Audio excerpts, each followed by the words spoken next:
It would be probably correct. Okay. Yes, I will be interviewing Ron DeSantis, and he has quite an announcement to make.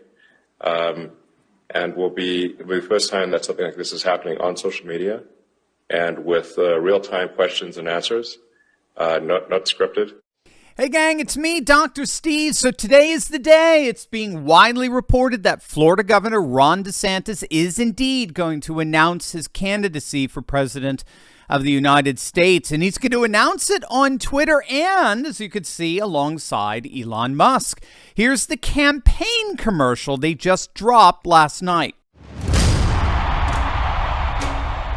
They call it faith because in the face of darkness, you can see that brighter future. A faith that our best days lay ahead of us.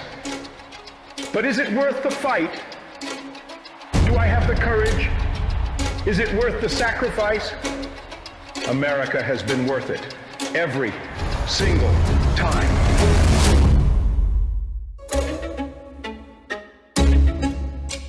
So that was obviously a bit of a tease. Now, in fairness, President Trump also dropped a response video on his Truth Social. Check this out. Ron DeSantis was struggling big time in his primary race for governor of Florida. Polls revealed DeSantis was failing so bad, he was losing by a staggering 17 points. Then, DeSantis was saved by the endorsement of President Trump. Trump's support was so powerful, just 2 days after the endorsement, DeSantis took a commanding lead, and it propelled him to being elected governor. I'd like to thank our president for standing by me when it wasn't necessarily the smart thing to do. You're welcome, Ron. Unfortunately, instead of being grateful, DeSantis is now attacking the very man who saved his career. Isn't it time DeSantis remembers how he got to where he is? Make America great again. Big league. So good. Build the wall. Then Mr. Trump said, "You're fired." I love that part. Truth is, there's only one person who can make America great again. So it's on, as you can see, it is on. The battle royale begins. At least that's what appears to be the case. Ron DeSantis could always pull a Chris Christie back in 2012 when there was all this fanfare for a great announcement that he was going to make from the Reagan Library. Everyone thought he was going to announce his presidential candidacy, take on Barack Obama, and he didn't. He balked. And of course, his political career, well, with the exception of his re-election in Jersey, but his career went downhill from there. Now he's just considered to be just another establishment hack, and that's precisely going to be Ron DeSantis's challenge, which I'll get into in a moment. But there's several interesting observations here about DeSantis's announcement. The first is his choosing Twitter as his platform. Again, assuming that he's announcing tonight. But some have suggested that this is actually a sign of weakness.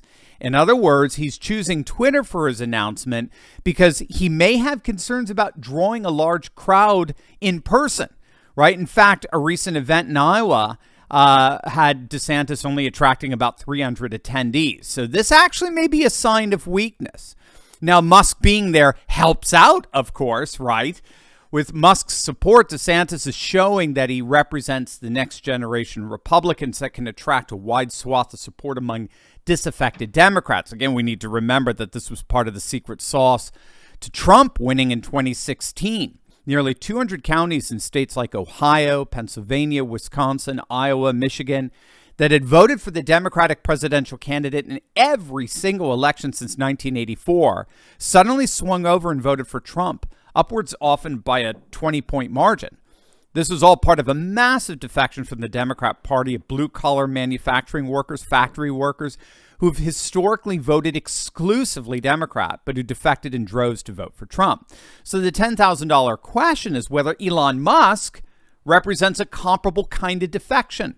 Musk never voted for a Republican before the last election. In fact, he openly admitted that he voted for Biden. He now says he's all in with the Republicans and Ron DeSantis is his guy. The question is whether the Musk defection represents a wider defection. Could we see something like Bill Maher voting Republican for the first time as well?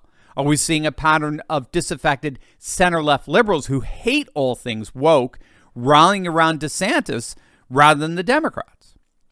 We'll have to see. My personal view at this point is that DeSantis is simply not going to be able to recalibrate disaffected Democrats around the Republican Party in any way comparable to the way Trump did so with white blue-collar workers and with Latinos and with black men. And that's a huge problem because I think it points to a key contradiction in DeSantis's candidacy. And it's that contradiction that may be fatal for DeSantis. And you're not going to want to miss why. Hey, gang, I know what it's like to feel alone out there in these turbulent times, but I broke free. If you too have been looking for a community with like-minded patriots who are serious about resisting globalism, building a parallel economy, and having intelligent and deep fellowship on a regular basis, then you've come to the right place.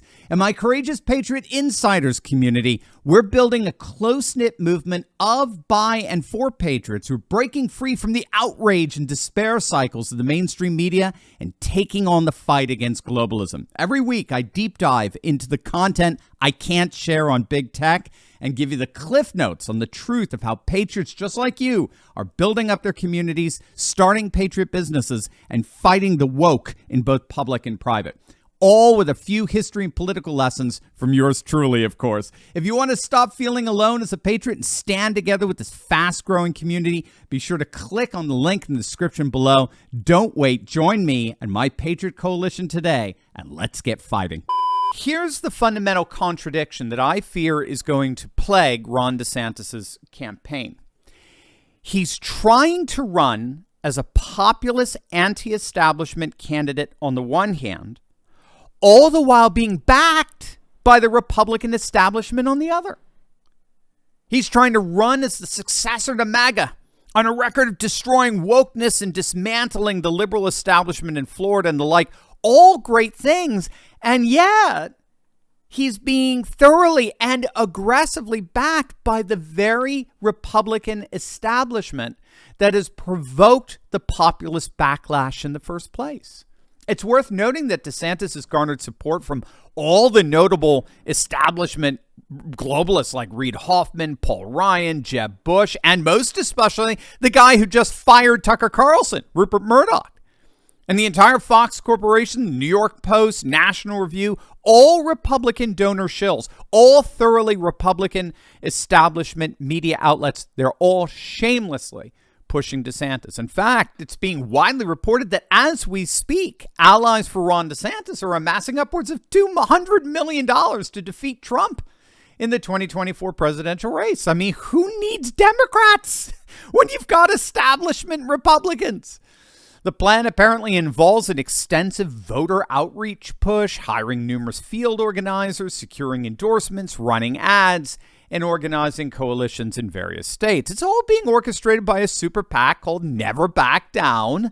It's all establishment Republican ilk, and they're projecting to amass a budget of at least $200 million. But the fundamental question is whether anything that Ron DeSantis does can win those 200 counties in Wisconsin, Iowa, Michigan, Pennsylvania that voted for Trump twice. Are blue-collar Democrats going to be impressed with an Elon Musk-backed candidate?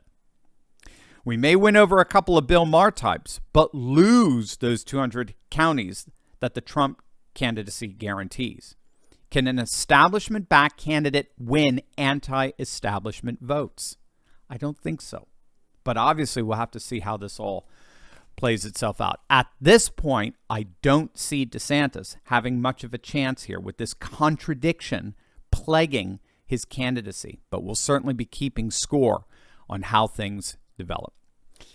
As always, make sure to smack that bell and subscribe button. You'll definitely want to check out my latest video on Roseanne Barr crushing woke hypocrites in an utterly epic rant. You're not going to want to miss this. So make sure to click on the link and I'll see you over there. God bless. Hey gang, if you want to connect with more courageous patriots and start taking action and organizing, be sure to join my Telegram group. I post the latest breaking news I find interesting and chat with my favorite patriots around the country and even the world. Click the link in the description below and join the conversation today.